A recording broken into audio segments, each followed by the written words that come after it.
Círculo de Poder, donde están los líderes de opinión. Círculo de Poder, donde están los líderes de opinión. Gracias por acompañarnos. Esto es Círculo de Poder, donde están los líderes de opinión. Y el día de hoy nos acompaña en esta mesa de análisis José Luis Urriostegui. ¿Cómo estás, José Luis? Gracias por aceptar como siempre la invitación. Con mucho gusto, Rolando. Saludos a todos. Gracias, te agradezco. Oye, bueno, pues a final de cuentas lo hablamos fuera del aire. La reconfiguración en el Estado sigue a todo lo que da. La 54ª legislatura, los diputados de Morelos que tenían tanta expectativa en la sociedad cuando los escogieron, a final de cuentas, no sé, no puedo decir si a ojos cerrados, pero por lo menos sí les dieron toda la confianza, pues han dejado una jetatura pendiente. Realmente 6 meses, 3 iniciativas, y apenas se acaba de revocar el jueves pasado el tema de las pensiones doradas, tema que ya habíamos platicado tú y yo en este espacio, y de las cuales hay mucha suspicacia, hay mucha ambigüedad, porque a final de cuentas pues ya está el procedimiento, pero no está concluido, y hay que ver si se termina gestando bien. Pero precisamente por eso quería que nos dieras tu punto de vista como jurista, tú que le entiendes bien al tema.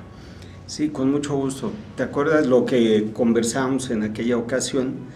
Las pensiones doradas se basan en constancias de antigüedad, sí, claro, otorgadas por otros poderes o por ayuntamientos u organismos descentralizados que se acumulan, y el Congreso, a través de la Comisión del Trabajo y Previsión Social, emite una opinión y dice si acredita tal antigüedad y por lo tanto el salario que se le debe dar como pensión es este. Sí.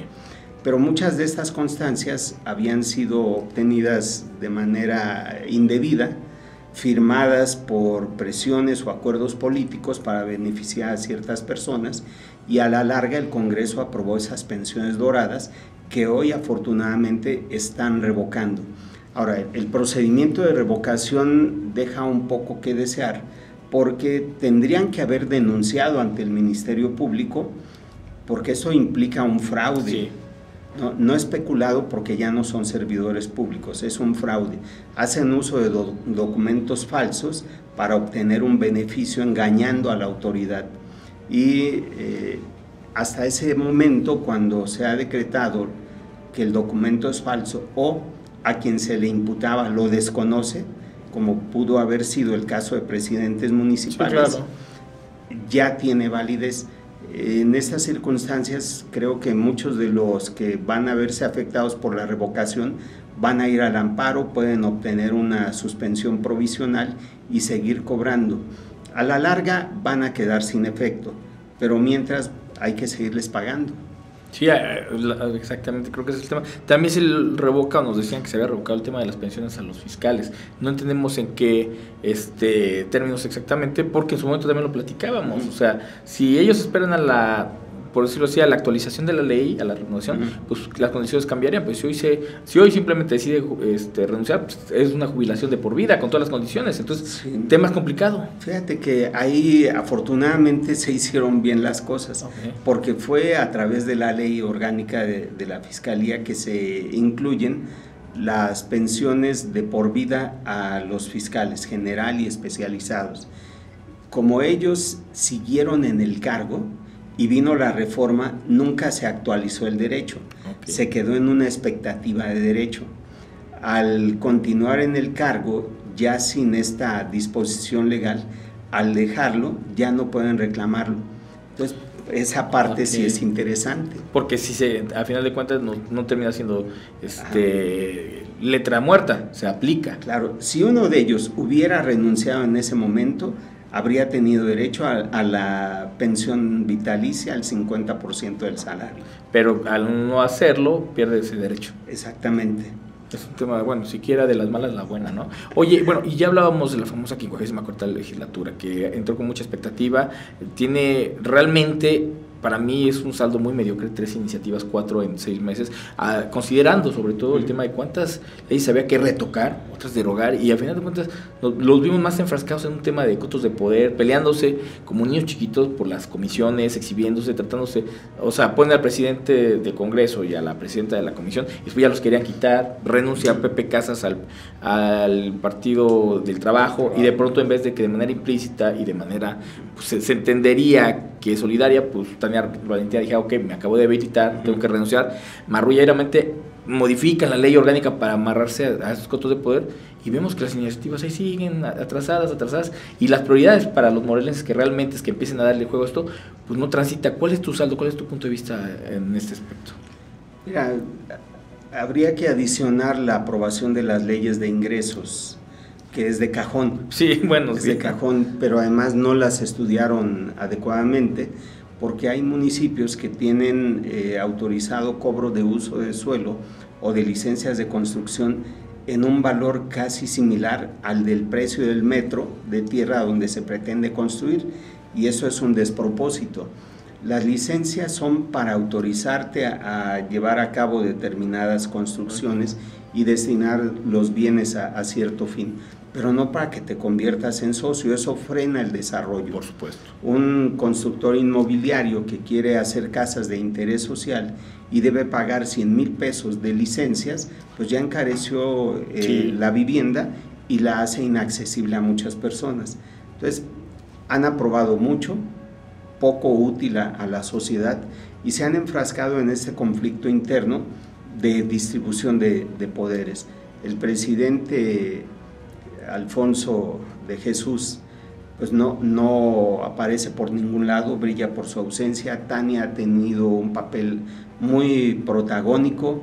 Los coordinadores parlamentarios no están trabajando en coordinar sus fracciones, y hay dos asignaturas pendientes. Una, la Comisión Estatal de Derechos Humanos. ¿Qué tema? Que desde el día 21-22 de marzo concluyó el periodo del presidente Olivares Brito, y estamos ya a 15 de abril, casi un mes después, y no se ha designado. Ni se ve para cuándo, además. No, es el claro. tema, Entonces, esto te da un ejemplo del abandono de las funciones, y que no les preocupa tanto lo que nos preocupa a todos los morelenses. No hay la misma dimensión de preocupación al interior del Congreso que al exterior. Porque además hay que puntualizar en el tema de los derechos humanos, es un contrapeso natural con el gobierno, propositivo, pero al final de cuentas es un contrapeso natural y necesario del Estado en favor de los ciudadanos. Y entonces, como bien lo mencionas, todo ese tipo de prioridades, pues para ellos no lo son, ¿no? Al final de cuentas ellos están más enfrascados en temas de coto de poder, y aunque ellos tratan de, en su favor, argumentar que están trabajando, pues los hechos los avalan para mal. Se habla mucho de temas de corrupción, por ahí un par de diputados, puntualmente Pepe Casas y Marcos Zapotitla, han dicho que Tania Valentín es un vado, es un tope para la legislatura, y difícilmente se pueden defender ante los hechos. Al final de cuentas, como dices, muy protagónica la presidenta de la Junta Política y el gobierno, pero no ha transitado y no ha trascendido en favor de uno. Entonces, de pronto te das cuenta que está empantanado el Congreso, y lo más paradójico, José Luis, mucho por la coalición Juntos Haremos Historia, que era la que de manera implícita asumíamos que iba a destrabar todo, son los que están más entrampados. Sí, son 14 diputados. El famoso G14 ahora. Que integran esa coalición de PT, Morena y PES, y desafortunadamente sus desencuentros internos han obstaculizado muchas cosas. A mí me parece también que hay que abonarle a una falta de coordinación interinstitucional entre Poder Ejecutivo y Poder Legislativo. Y del judicial, bueno, lo dejamos a un lado de momento, pero también tendría que estar coordinado. Hay una serie de conflictos jurisdiccionales por falta de pago de pensiones a jueces, a secretarios de acuerdos, a actuarios. Son más de 120 personas que están esperando desde hace más de 1 año, 2 años el pago de pensiones, y la Corte tuvo que intervenir obligando al Ejecutivo y al Legislativo a resolver y aportar los recursos para ese pago. Entonces te digo, tenemos 3 poderes que no están coordinados o que están chocando constantemente entre sí y no están resolviendo la problemática estatal. Por último, José Luis, tú que le sabes al tema legislativo y todo el tema ya que se está articulando, ¿hacia dónde debe transitar esa legislatura? ¿Qué hacer? Y sobre todo, ¿sabes qué? ¿Hacia dónde debe transitar la sociedad para evitar este letargo? A final de cuentas, el ejercicio del gobierno es un tema de corresponsabilidad, siempre lo digo aquí. Claro. Hay que saber por quién votamos. Los diputados les duele o no, hace un par de meses el diputado Jesús Yunes les decía a los integrantes de la coalición Juntos Haremos Historia que nadie los conocía, que iban en las bastillas de Andrés Manuel López Obrador, y el 90-95% de los candidatos así fue. Realmente Andrés Manuel los arrasó, pero la gente de pronto también votamos sin pensar. Tú le dices a la gente en la calle, ¿cuál es tu diputado? No, pues no. ¿Por qué votaste por Morena? Y nosotros asignamos a cada uno de ellos. Entonces, también hacia dónde debe transitar la sociedad y la legislatura para que haya una representatividad y haya no solo un equilibrio, haya un proyecto, una agenda social que nos beneficie a todos, sino una agenda de partido y personal, ¿no? Sí, por supuesto. Creo que el peso lo tienen las instituciones y el contrapeso la sociedad. Mientras la sociedad no se organice y exija, estos pesos van a seguir influyendo en la toma de decisiones, pues sustentado en intereses de grupo o individuales. Tienen en este momento en el Congreso la responsabilidad de aprobar los planes municipales de desarrollo y el plan estatal de desarrollo.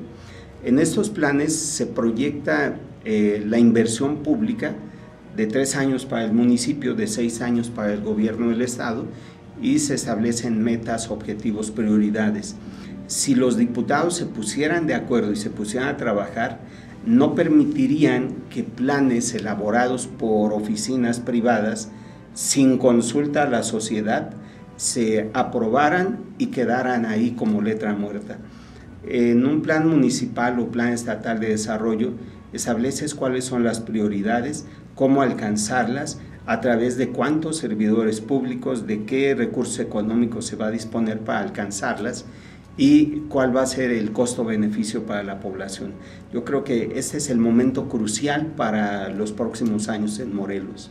Muchas legislaturas pendientes quedan en la 54ª legislatura. El tema es que apenas va a cumplir un año menos y ya la expectativa ha sido defraudada. Realmente hoy la legislatura se ve muy difícil que se pueda reivindicar, que se pueda legitimar. Esperemos que sea así, porque a final de cuentas quienes se ven agraviados pues, son los morelenses, hay que decirlo como tal, y entonces pues a seguir siendo en este momento, por desgracia, por espectadores, porque no hay un mecanismo real para poder remover a un legislador, ¿no? A final de cuentas, y entonces tenemos, digamos, pues es lo que hay.